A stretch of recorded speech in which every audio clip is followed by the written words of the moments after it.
السلام علیکم، میں ہوں آپ کی میزبان بشریٰ۔ آج پھر ہم اسلامی تاریخ کے بارے میں کچھ ڈسکس کرتے ہیں۔ جیسا کہ 622 ہجری عیسوی میں رسول پاک صلی اللہ علیہ وآلہ وسلم نے مکہ سے مدینہ کی طرف ہجرت کی۔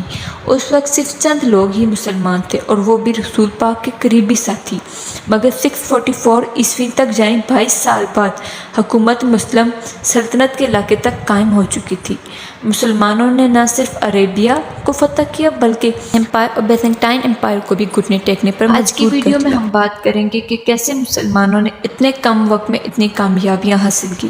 آج ہم مسلمانوں کی 1400 سالہ تحریک کو نہایت مختصر مگر دلچسپ انداز میں ڈسکس کریں گے۔ حضور صلی اللہ علیہ وآلہ وسلم کی پیدائش سے پہلے عرب کے ارد گرد دو بڑی سلطنتیں موجود تھیں۔ ایک طرف پرشین امپائر تھی جس پر ساسانیہ کی حکومت تھی، تو دوسری طرف بیزنٹائن امپائر تھی جو کہ یورپ اور افریقہ کے کچھ حصوں پر سلطنت کر رہی تھی۔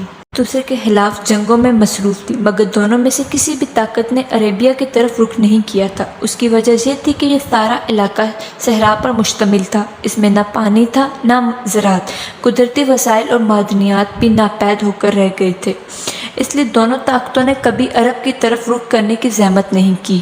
نبی وسلم نے مکہ میں پیدا ہوئے اور 40 سال کی عمر میں رسول اللہ کو 610 عیسوی میں جبرائیل علیہ السلام کے ذریعے پہلی وحی موصول ہوئی اور یہیں سے اسلام کا باقاعدہ آغاز ہوا۔ اسی لیے رسول اللہ نے 622 میں اپنے چند ساتھیوں کے ساتھ مکہ سے مدینہ ہجرت کا ارادہ فرمایا اور یہیں سے اسلامی کیلنڈر یعنی ہجری کیلنڈر کا آغاز ہوا۔ اور صحابہ کرام رضی اللہ تعالیٰ عنہ کی محنت سے اسلام نے پھیلنا شروع کیا اور مسلمانوں کی تعداد میں اضافہ ہوتا گیا۔ 632 عیسوی میں رسول اللہ نے جان فانی سے پردہ فرما گئے، مگر تب تک مسلمان ایک اچھے اور مستحکم پوزیشن میں آ گئے تھے۔ پاک صلی اللہ علیہ وآلہ وسلم کے وصال کے بعد حضرت ابو بکر صدیق کو مسلمانوں کے خلیفہ کے طور پر منتخب ہوئے۔ انہوں نے 2 سال کی خلافت سنبھالی اور ان 2 سالوں میں عرب کے بہت سے علاقے فتح کیے۔ بکر کی وفات کے بعد حضرت عمر مسلمانوں کے خلیفہ منتخب ہوئے جو کہ 634 سے 644 عیسوی تک رہے۔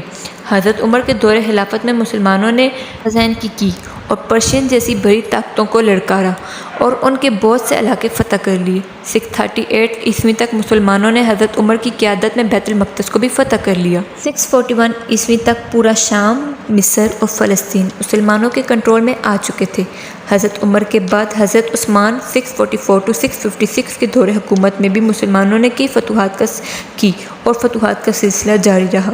حضرت عثمان کے دور خلافت میں پورے پرشین پر مسلمانوں ہی کی حکومت قائم ہو گئی تھی۔ اس کے علاوہ شمالی افریقہ کے بہت سے علاقے بھی اسلامی ریاست کے حصے بن چکے تھے۔ حضرت عثمان ایک بغاوت میں شہید ہو جاتے ہیں اور حضرت عثمان کی شہادت کے بعد حضرت علی رضی اللہ تعالیٰ عنہ کو مسلمانوں کے خلیفہ منتخب کر دیا جاتا ہے، مگر شام میں حضرت امیر معاویہ کے اختلافات کی بنیاد پر حضرت علی کی خلافت کو ماننے سے انکار کر دیتے اور یوں مسلمانوں میں خانہ جنگیاں شروع ہو جاتی ہیں اور مسلمانوں کی فتوحات کا سلسلہ تھم جاتا ہے۔ حضرت علی کی شہادت کے بعد حضرت امیر معاویہ کی حکومت قائم ہو جاتی ہے، خلافت راشدہ کا خاتمہ ہو جاتا ہے اور بنو امیہ کا دور شروع ہو جاتا ہے۔ فتوحات کا سلسلہ پھر شروع ہو جاتا ہے۔ بنو امیہ کے دور میں ہی طارق بن زیاد اسپین کے سارے سائے پر کشتیاں جلاتے ہیں اور پورے اسپین فتح کر لیتے ہیں۔ دوسری طرف محمد بن قاسم سندھ کے ساحل پر دستک دیتے ہیں اور ملتان تک کا علاقہ فتح کر لیتے ہیں۔ لیکن اگر دوسری طرف دیکھا جائے تو بنو امیہ کا دور میں یہ واقعہ بھی ہوا کہ کربلا جیسا واقعہ دل خریش واقعہ پیش آیا۔ اللہ صلی اللہ علیہ وآلہ وسلم کے نواسوں کو ذبح کر دیا جاتا ہے۔ 749 عیسوی میں بنو عباس بنو امیہ کے خلاف بغاوت کر دیتے ہیں اور کوفہ پر قبضہ کر لیتے ہیں۔ 750 عیسوی تک اسپین کے علاوہ باقی تمام علاقوں پر عباسی حکومت قائم ہو جاتی ہے۔ بنو عباس اور بنو امیہ میں فیصلہ کن جنگ لیور ذات کے کنارے پر لڑی جاتی ہے جس میں بنو امیہ کو شکست کا سامنا کرنا پڑتا ہے۔ اس وقت عباسی خلافت دنیا کی سب سے طاقتور اسلامی سیاست تھی۔